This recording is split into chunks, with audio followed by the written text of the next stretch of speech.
ауыл футбол жобасының негізгі мақсаты ол ауыл командаларына, ауыл балаларына, яғни қолдан келгенше көмек беру. Біз көмек алатын командаларға, көмек сұрайтын командаларға біз бір 3-4 талап қойып отырмыз. Мінекей, біріншісі ол міндетті түрде ауылдан болу керек. Жаңағыдай қала емес, аудан орталығында емес, ауыл кәдімгі. Екіншісі командада, клубында 10 жасқа толмаған балдардың саны басым болу керек, міндетті түрде. Және бұл команда жаңағыдай дүсіша болмау керек. Және төртінші талабымыз Инстаграм, я болмаса әлеуметтік желінің любой несінде желіде парақшасы болу міндет. Осы 4 талабымыз бар. Жұрт көбінесе сұрайды, ауылдан звондайды, тренерлер, неге соншама жаңағыдай талап қоясыздар, неге жаңағы әлеуметтік желіде парақша ашуымыз керек деген сияқты. Мен айтып отырмын да, өйткені өздеріңіздің шаруаларыңызды, жұмыстарыңызды, күнделікті жаттығу, жарысқа барған жетістіктеріңді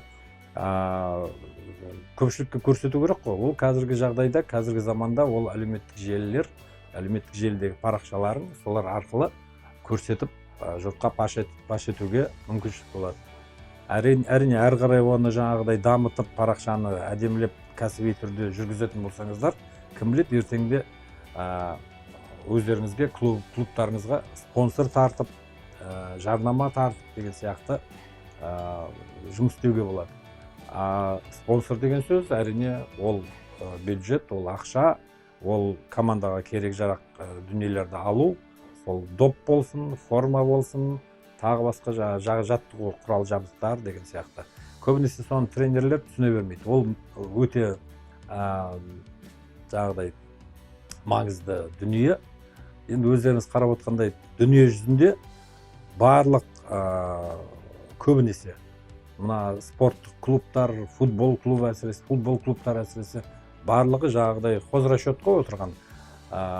Өздері ақша табады, өздері ойыншыларды шақырады, сатып алады деген сияқты, сатады, жарнама жасайды, жаңағыдай мына футболкаларына, өздерінің стадиондарына деген сияқты.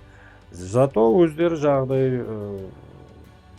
дербес, жұрттан сұрамайды, әкімдерден сұрамайды деген сияқты. Сол жүйеге бізде де келуіміз керек.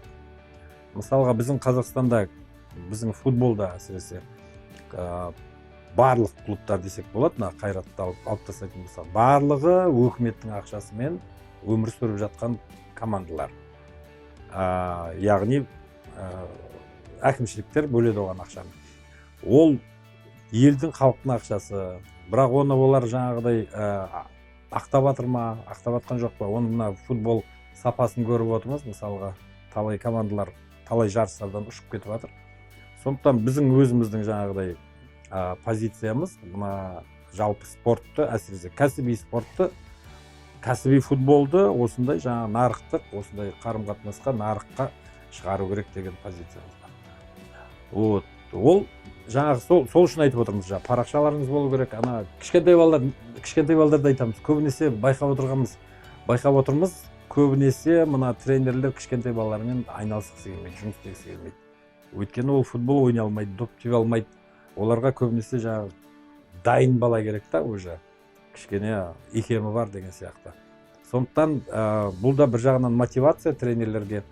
10 жасқа толмаған балдар, 6, 7, 8 жасар мысалға ертерек жаттығып, ертерек қатысып, неғыса, ертерек кім білет нәтиже болады деген ғой. Сол осындай талаптарымыз бар. Осы 2,5 жылдың ішінде осы талаптарға сай талай командалар, талай ауылдағы командаларға көмек көрсеттік. 70-80 болып кеткен шығар. Талай спонсорлар болды. Осы мінекей тағы бір соңғы бір акциямызды аяқталып жатыр жайменен. Бір банкмен келісіп спонсор болып, тағы 16 командаға мінекей дәл қазір жіберіп жатырмыз. Ол анау шалғай Маңғыстаудан бері қарай Ақтөбеде, Түркістан, Ақмола облысы, Қостанай облысы, мына Алматы облысы бар, солтүстік Қазақстан облысы бар. В общем, бірнеше сол 16 командаға сыйлықтарын жіберді банкінің атынан, жаңа спонсорымыздың атынан. Ол 10 доп су жаңа сапалы кәдімгідей. Оны инстаграмға өзімізге жариялап жатырмыз ғой, көрсетіп жатырмыз. Және бір комплект форма жаңа 10 балаға деп. Оның ішінде несі бар, футболкасы бар, шорты, гетры бар. Кәдімгідей әп-әдемі үй алмай кез келген жарысқа барып ойнай береді балалар. Осындай бүгінгі күннің жаңа шаруасы дегендей біраз шаруа жасап тастадық. Оған дейін былтыр алдыңғы жылдары бірнеше өңірлерде жарыс өткіздік. Сол Ақтөбе бар, Маңғыстау бар, Ақмола бар, Алматы облысы бар. Одан бөлек тағы да 5 республикалық деңгейде жарыс өткіздік. Биылда кішігірім жарыстарды өткізіп жатырмыз. Әрине оның бәрі жұмыс істегенімізге байланысты, спонсорларға байланысты. Мына коронавирус деді, ковид деді, осының кішкене ықпалы болды. Бизнесмендерге де енді оңай емес қазір. Бірақ біз жұмысымыз істеп жатырмыз, тоқтамаймыз әрине. Бір мына акциямыз, бір спонсордың акциясы біткеннен кейін әрі қарай тағы да бола жатар. Талай компанияларға, үлкен корпорацияларға ұсыныстарымызды беріп те жатырмыз.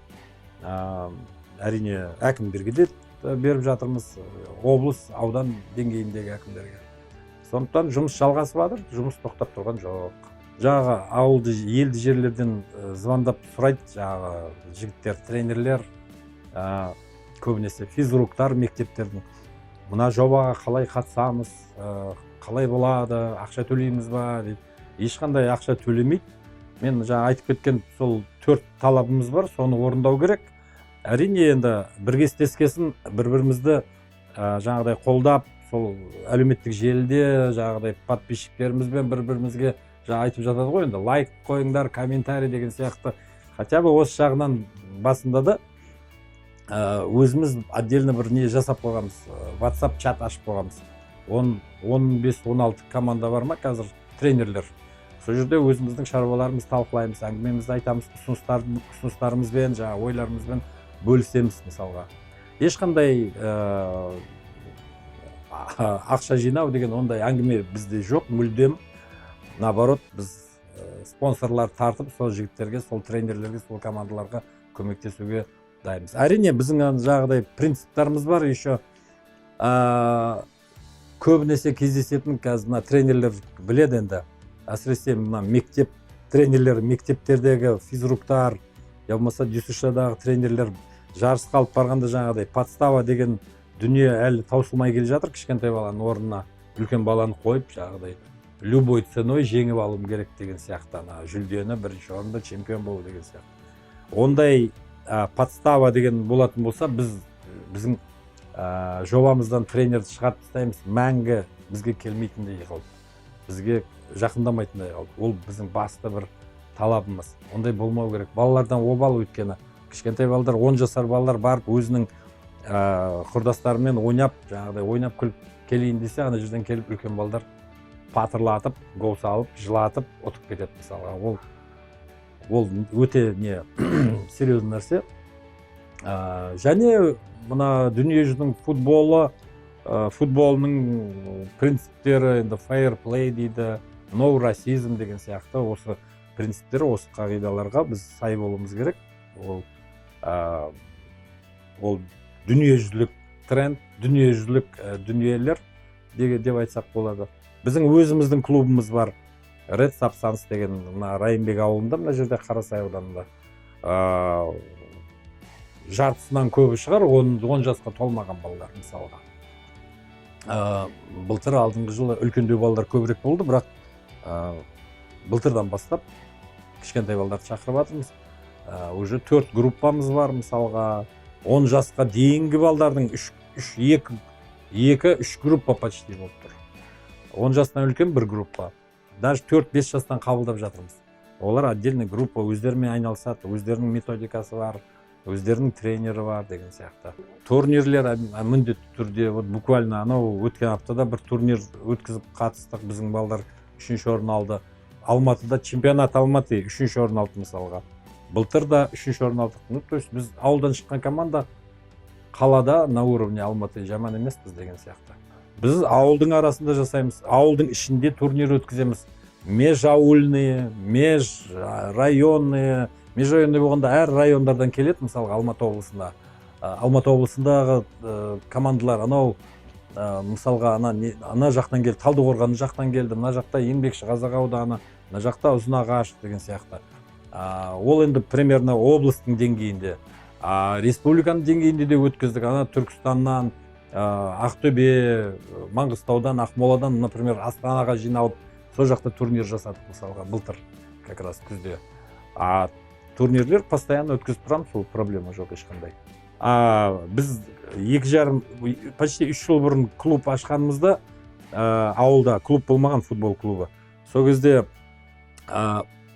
арендаға алдық, спортзалды сөйтіп жаттығу жасап жүрген кезде, январь, февраль біттік, көктем басталған кезде, қазір сыртқа шығамыз, енді жаттығуды қай жерге жасаймыз деген кезде, сыртта ешнәрсе жоқ екен. Алаң жоқ, ешқандай ешнәрсе жоқ, анау құм, тау, тас, батпақ, сондай. Отырып жігіттермен ойластырып, ақылдасып отырып, не болып жатыр бұл? Ана бір ауылды қарайық, ана ауылдан қарайық, еш жерде ешнәрсе жоқ. Нормальный, қаладағыдай газон деген әңгіме жоқ вообще. Сөйттікте жан-жаққа былай интернет, инстаграм арқылы хабарласа бастадық. Не болып жатыр сізде қалай деп. Сол 2020 жылы апрельде инстаграм парақшамызда жаңағыдай бір опрос жасадық. Сұрақ қойдық ауылдарға. Ауылда алаң бар ма дегенде, современный, яғни заманауи, көкшеу бар. Сол кезде 600, почти 700 ауылдан хабар келді, біздің ауылда жоқ деген. Значит, ауылда балалар, оларда алаң жоқ, жаңағыдай шаң көтеріп, батпақты кешіп, бұл ойнап жүр деген сөз. Значит, сөйтіп, ойланып, біздің ауылда да жоқ әрине. Ойланып отырып, давай, может быть, бірдеңе қылып, қолдан келгенше көмек не қыламыз. Ну, хотя бы сначала өзімізге жасайық деп. Сөйтіп, жаймен бір спонсор таптық, что-то кішкентай бір шағын алаң салып алдық. Тағы бір ауылға көмектестік, сөйтіп. Сол әңгімелеріміз, сол жаңа ойланып толғанғанымыздың нәтижесі ауыл футбол деп жоба атап кеттік, сөйтіп сонан келе жатырмыз. Бүгін күнгідей айтып отырмын ғой, жаңа где-то 70-80 командаға көмек бердік. Ол форма, доп, инвентарь, жаңағы бір 2 алаң салдық, сол сияқты. Ол жұмыс тоқтамайды, жүріп жатыр. Енді балаларға не дейміз енді? Біріншіден балалар футбол ойнаңдар деу керек. Не бар ана тайквондо, ушу, что там, UFC. Зачем это все? Давай футбол ойнаңдар. Нормальный коллективный вид спорта. Сонымен айналысып, тренерлерге айтам, тренерлер давай көбірек балалар тартыңдар, кішкентай балалар тартыңдар. Ана парақшаларыңды жөндеп, жүргізіп, адам сияқты қазір заман басқа, мына әлеуметтік желі басым болып тұр, соны пайдалану керек ол инструмент ретінде. Әрі қарай бірнеше біздің мысалға өзіміздің ауыл футбол жобасына кіретін бірнеше команданың тренерлері өздерінің парақшаларын әдемі дамытып, әдемі уже спонсор тартып жатыр өздеріне. Мысалға, сол Маңғыстауда бар, Ақтөбеде бар, мысалға жігіттер. Бізде сол жарнаманың арқасында жаңағыдай жұмыс істеп, спонсор тауып жұмыс істеп жатырмыз. Сол сияқты бұны бұлай игнорға қоюға болмайды, бұл әлеуметтік желіні. Онымен мойындау керек, онымен жұмыс істеу керек, кәсіби түрде жұмыс істеу керек. Білмейтін болсаң, үйрену керек.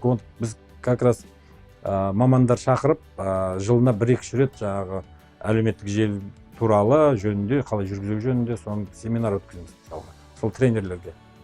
Опять бесплатно. Бәрі сол поддержка ғой енді. Сондықтан футбол ойнау керек, балалар тарту керек. Жаңағыдай маркетинг деген сияқты дүниелер, пиар деген, оның бәрінде алып жүру керек, оны итеріп ұстауға болмайды. Сондықтан барлығына тілейтінім, давайте көп жұмыс істеп, нәтиже ертең жемісін көріңдер, балаларың тек қана Қайрат, Астана емес, анау Ливерпуль, Барселонада ойнасын. И самое главное, үйде жатпаңдар.